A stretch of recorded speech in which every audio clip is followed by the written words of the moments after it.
Para po sa mga gustong magbakasyon sa Boracay, good news dahil mas pinadali na ang pagbisita nyo sa naturang isla. Sa tulong po ng automated ticketing system sa Katiklan at Cagban Port, kung saan tatagal na lang ng 10 hanggang 15 minuto ang proseso ng inyong pila. Si Rod Lagusad sa report. Para sa mas smooth at stress-free na travel experience, mas pinadali pa ang pagpunta sa isla ng Boracay na isa sa pinakadinarayong tourist destination sa bansa. Dahil na rin sa taglay nitong pinong puting buhangin, magandang dagat, sunset at marami pang iba. Sa tulong ng automated ticketing system sa Katiklan Jetty at Cagban Port at partial operation sa Tabon at Tambisaan Port, mas maikli o wala ng pila. Dahil mula sa dating 30 to 40 minutes na proseso, ngayon ay nasa 10 to 15 minutes na lang ito. Pwede na kasing mag-register at magbayad online bago pa magtungo sa isla gamit ang web-based platform. Pwede na kasing mag-register at magbayad online bago pa magtungo sa isla gamit ang web-based platform na Let's Go. For me, it's very convenient po. And then, less po siya sa hassle. And then, before, time-consuming yung registration, especially if everyone is following the line to register everything. And in the new existence of the technology, we must adopt. Okay yun kasi yung time, mas, imbes na napupunta dito sa pagproseso ng pila-pila, rekta na doon. Unlike, nauubos pa yung oras namin sa pila-pila.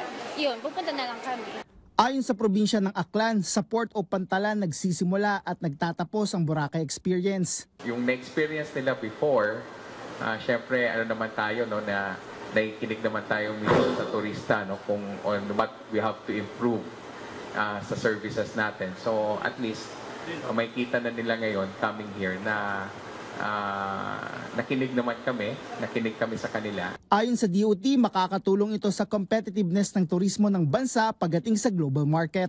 By streamlining the entry process into Boracay through automation, we reduce friction and unnecessary waiting time.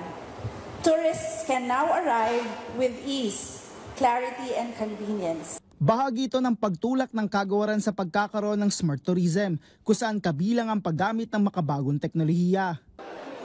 Sa ilalim ng mas mabilis na proseso, kapag ang isang pasahero ay nakapag-register na at nakapagbayad online, ay maaari na siyang dumiretso dito sa ticketing counter kung saan kanya lang ipapakita ang QR code.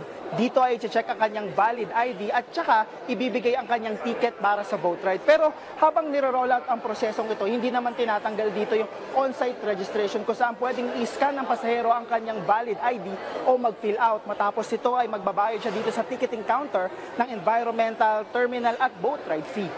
Matapos ito ay dadaan na lang sa validation ang ticket sa kasasakay sa bangka patungo sa isla. Katuwang ng probinsya dito ang Topline High-Tech na siyang nasa likod ng bagong sistema na tourist-friendly dahil may available na iba pang mga lingwahe na malaking tulong lalo na sa foreign tourists.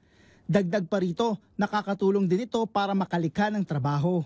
Actually, may ma-add pa sa workforce because for us here in Let's Go or in Topline, we're not operating the whole port. We're just operating a certain portion of the port, which is the ticketing counter. So in fact, we're even generating more employment.